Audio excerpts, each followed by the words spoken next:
Bonjour et bienvenue dans le MAG de l'hôpital, l'émission de l'hôpital franco-britannique conçue pour les professionnels de santé. Toujours à l'occasion de Movember, après notre émission consacrée au dépistage du cancer de la prostate, on vous propose à présent une émission consacrée au traitement du cancer localisé avec le docteur Caroline Petenati. Bonjour. Bonjour.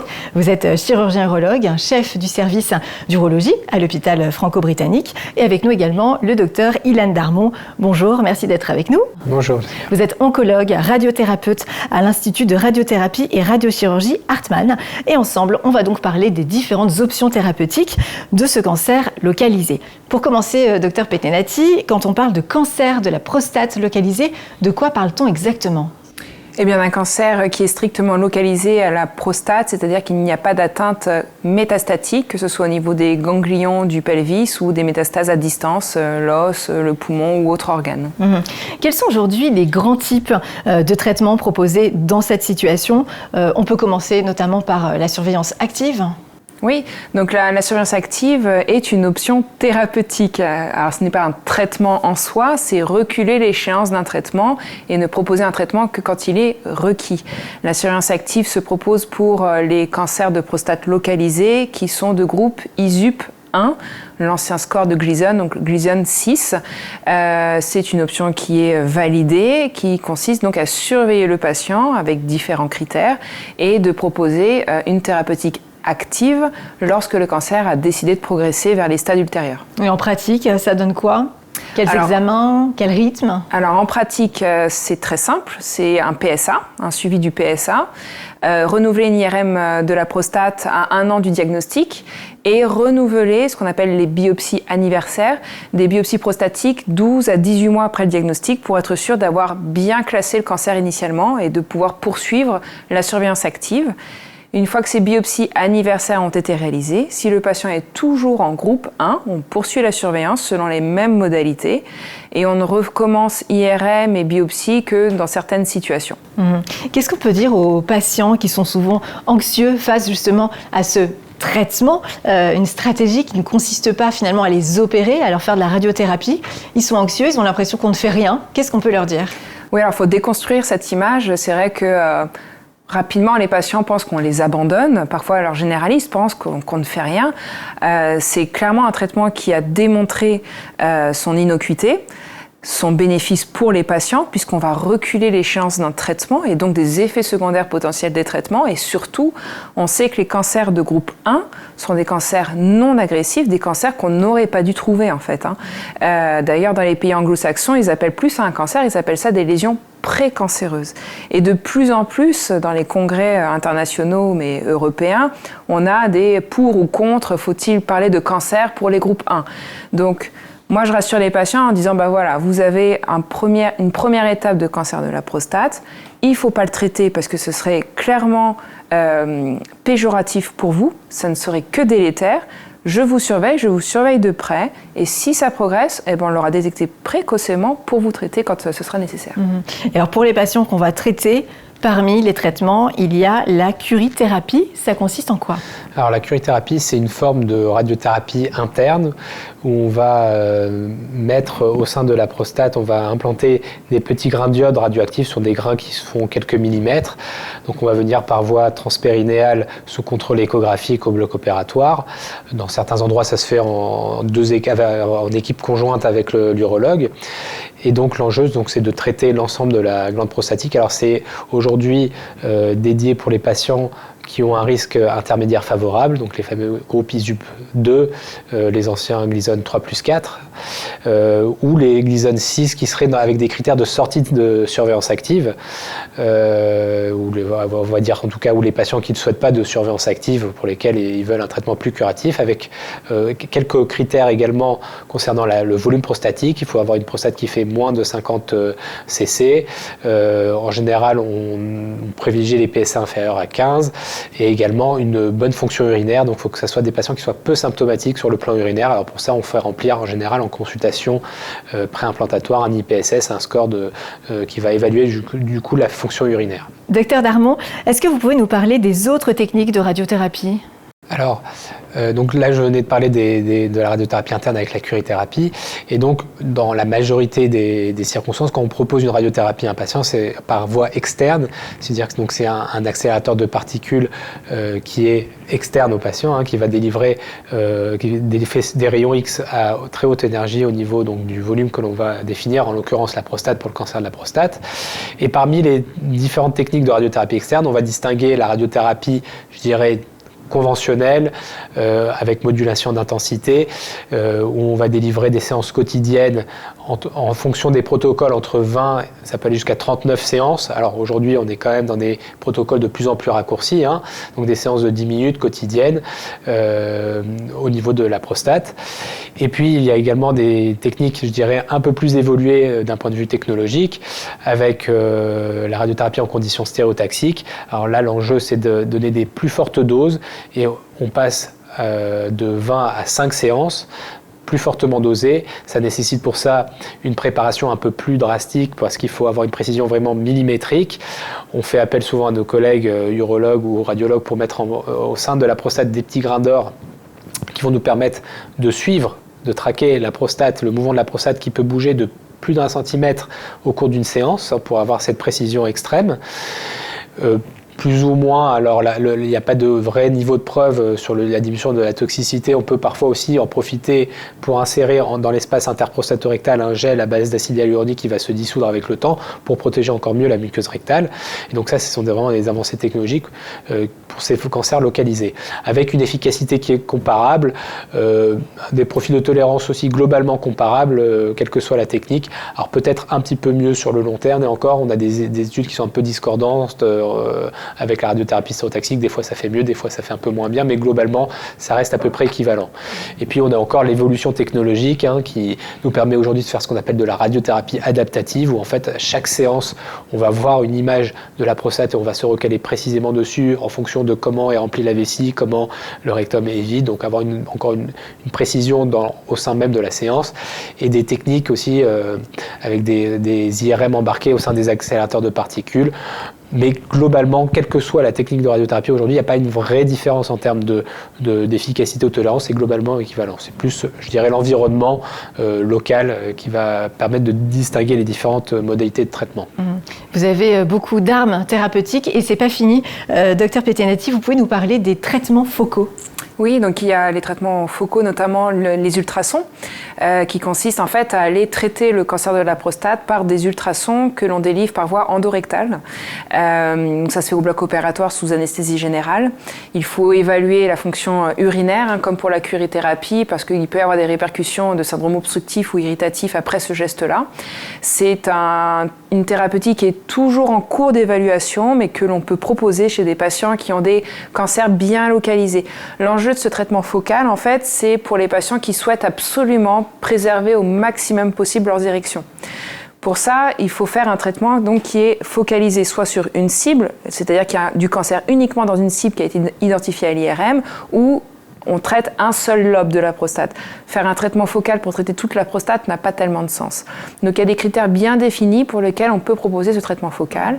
Et il y en a d'autres comme la cryothérapie où là on va traiter en mettant une aiguille dans la cible par le froid. Donc toutes ces modalités représentent, je pense, le futur et sont en cours d'évaluation. Parmi les traitements, il y a aussi la prostatectomie. Docteur Petenetti, dans quel cas vous proposez justement cette technique à vos patients ?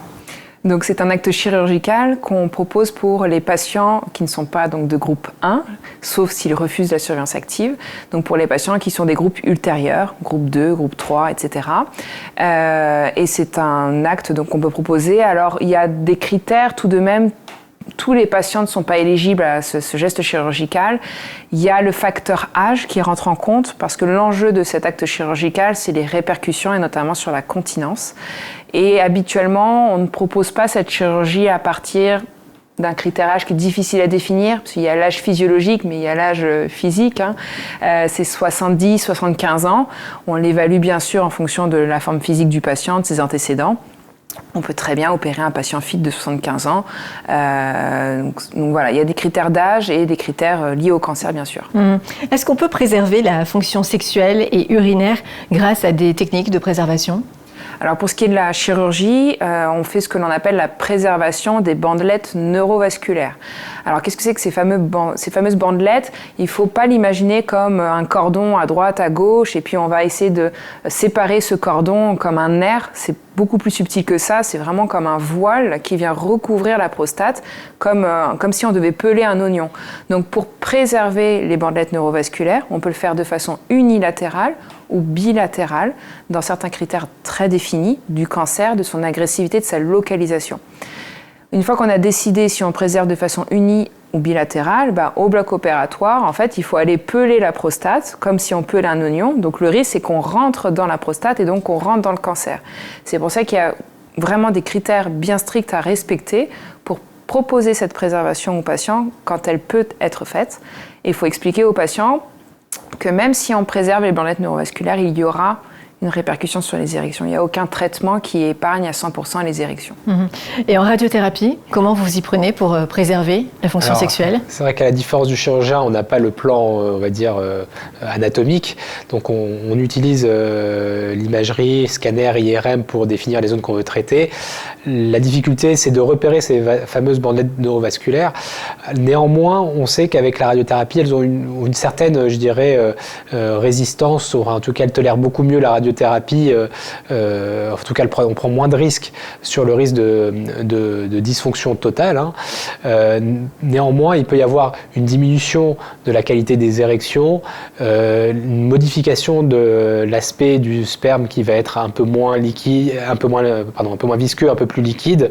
Et on sait également que, étant donné que ces bandelettes sont toujours présentes, il y a aussi une meilleure efficacité des traitements oraux type tadalafil, aussi sildenafil, enfin les inhibiteurs de la 5-phosphodiesterase, qui vont permettre aussi d'améliorer la vascularisation pour maintenir ces érections. Alors vous nous avez parlé tous les deux des différents traitements de radiothérapie, de curithérapie, de prostatectomie. Comment se fait le choix pour le patient ? Déjà, l'essentiel, c'est d'avoir le stade initial. Une tumeur qui commence à franchir la capsule, même si elle reste localisée.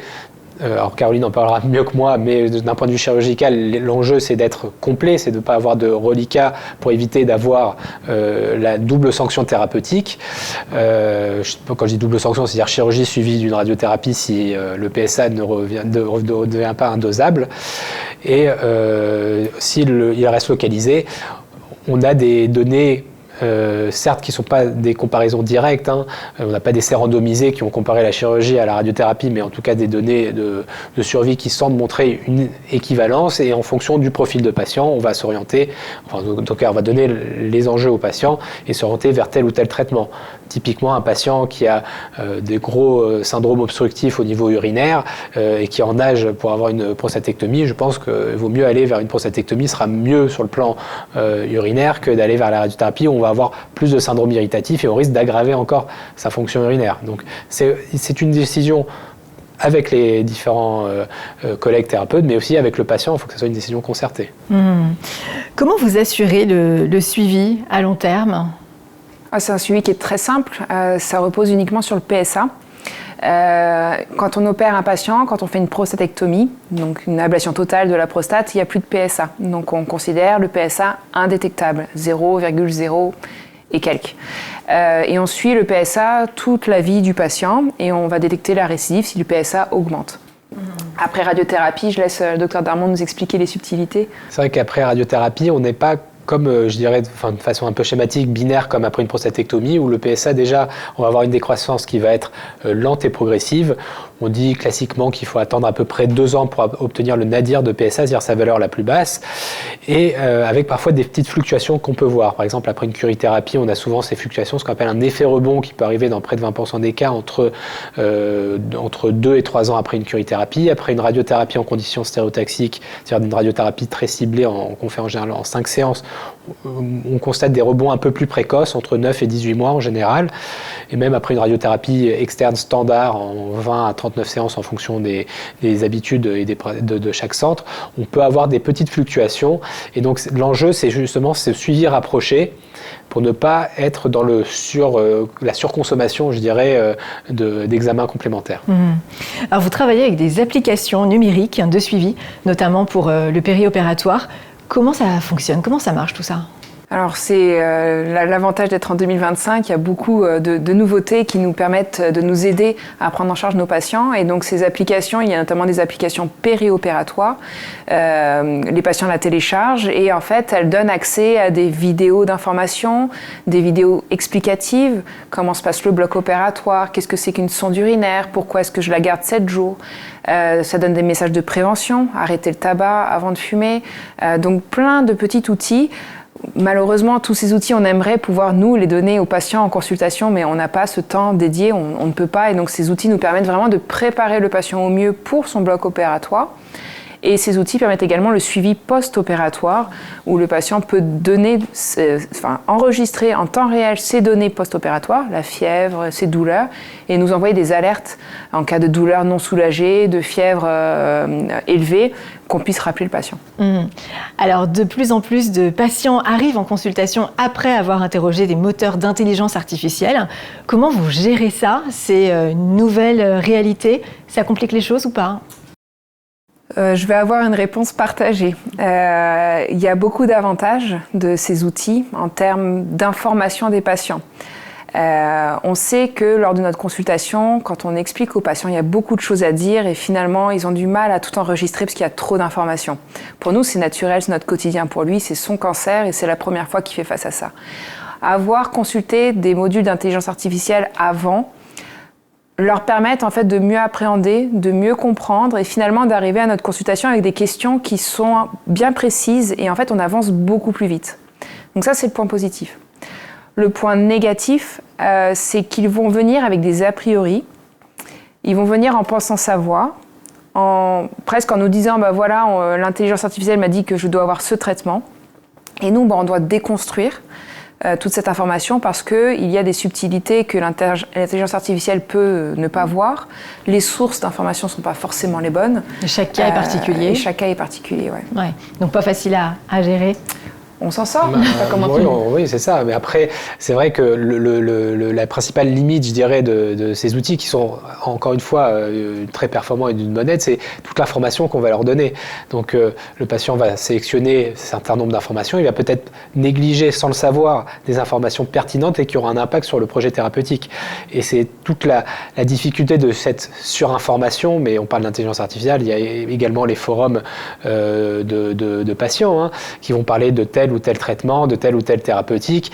Et comme disait Caroline, c'est de déconstruire un peu ces idées préconçues sur les différents traitements et de bien expliquer, de bien donner les bons arguments pour expliquer la décision thérapeutique et aussi le choix qui nous semble le plus opportun. Encore une fois, parfois il y a plusieurs choix possibles, mais en tout cas de déconstruire parfois des idées reçues qui sont un peu fallacieuses, je dirais, parce qu'on trouve plein d'informations.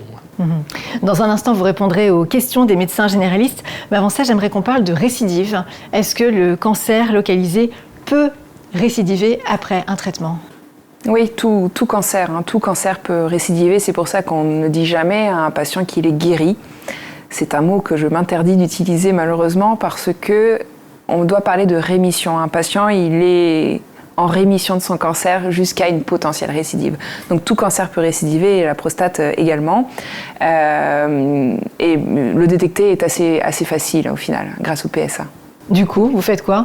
Un PSA de temps en temps ? Alors, il y a un rythme de PSA, donc selon le facteur d'agressivité du cancer, par exemple, si j'opère un patient, j'ai la prostatectomie avec l'analyse histologique de la pièce opératoire. En fonction de certains critères, je vais définir mon rythme de surveillance.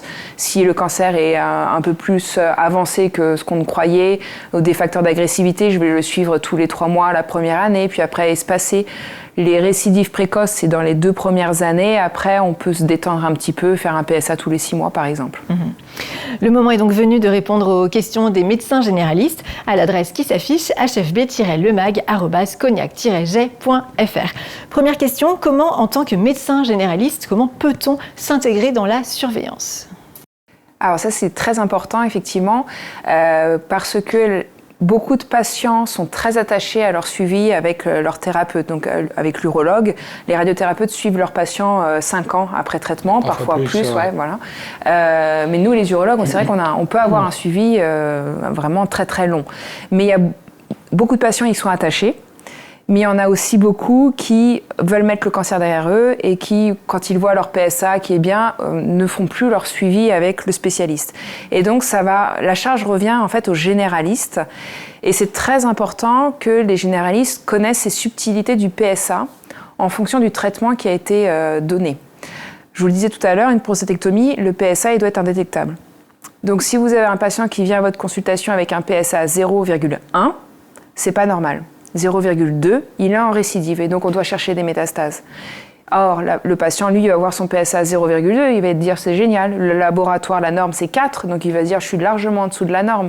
Et donc on peut passer à côté de récidives comme ça et voir débarquer à nos consultations des patients qui ont des PSA à 4, 5 ou 10, alors qu'ils devraient être à 0. Donc il y a ce rôle-là du généraliste d'être assez alerte sur cette valeur du PSA. Et c'est tout l'enjeu de la communication qu'on a avec eux via nos courriers de consultation, où on leur dit, je rappelle que voilà, le PSA ne doit pas dépasser telle valeur, etc.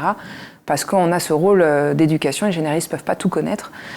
Donc c'est très important qu'il y ait une communication qui se crée entre nous.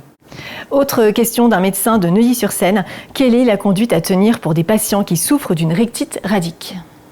Alors, la rectite radique, schématiquement, c'est une inflammation du rectum qui arrive en post-radiothérapie. Alors souvent, c'est un effet plutôt tardif. Quand je dis tardif, c'est plus de 6 mois après une radiothérapie. Donc ça s'explique de façon anatomique. Le rectum est quasiment collé à la prostate et va recevoir, en tout cas la partie antérieure du rectum va recevoir quasiment la dose que recevra la prostate pendant le traitement. Et ça se manifeste par parfois des fausses envies de vouloir aller à la selle, une gêne au niveau du rectum et surtout des saignements ou des glaires au niveau des selles. Alors, ce ne sont pas des signes, je dirais, graves, mais qui peuvent être plutôt inconfortants pour le patient. Alors, la première chose à faire, évidemment, c'est en référer au radiothérapeute référent pour qu'il puisse revoir rapidement le patient, mais dans l'intervalle, ce qui peut être mis en place par le médecin en ville, c'est un traitement local à base de cortisone, de corticoïdes locaux, sous forme de suppositoire, de crème ou de lavement. Et après, éventuellement, si ça ne passe pas, réorienter vers un gastro-entérologue, parce que notamment s'il y a des saignements qui persistent, on peut faire des traitements locaux, ce qu'on appelle à base de plasma argon, pour cautériser, pour arrêter les saignements. Et dernière question d'un médecin de Levallois-Perret, comment traiter la dysfonction érectile après un traitement du cancer de la prostate ? Comme on le disait tout à l'heure, tous les traitements du cancer de la prostate peuvent donner une dysfonction érectile. Donc il existe plein de solutions thérapeutiques. On a vraiment tout un éventail qui peut être adapté au patient, à son couple et donc à la demande. Donc il existe des traitements médicamenteux, les inhibiteurs de la 5-phosphodiestérase, donc des comprimés. Pareil, dans ces comprimés-là, il y a différentes options, des traitements en dose quotidienne ou des traitements à la demande quand on veut avoir un rapport sexuel. Alors il faut bien leur expliquer que c'est pas je prends un comprimé et je vais avoir une érection. Il faut un contexte, une stimulation, une excitation pour que ça fonctionne. Il y a les topiques locaux, donc des gels de prostaglandine que l'on peut prescrire. Il existe des solutions mécaniques, le vacuum, créer en fait un appel de sang dans la verge pour créer l'érection. Différents systèmes, encore une fois, c'est vraiment tout un large spectre. Et les injections intracaverneuses. Donc là, il y a une éducation thérapeutique à faire avec le patient pour lui apprendre la gestuelle. Donc ça se fait en consultation. Merci beaucoup pour vos réponses aux questions des médecins. Vous aussi, d'ailleurs, vous pouvez poser vos questions à l'adresse qui s'affiche et que je vous donne, hfb-lemag@cognac-jet.fr. Merci à vous deux pour votre participation à cette émission. Nos prochaines émissions porteront sur le prolapsus, l'incontinence urinaire et les pathologies thyroïdiennes. Vous pouvez là aussi poser vos questions. Merci à vous, à très bientôt.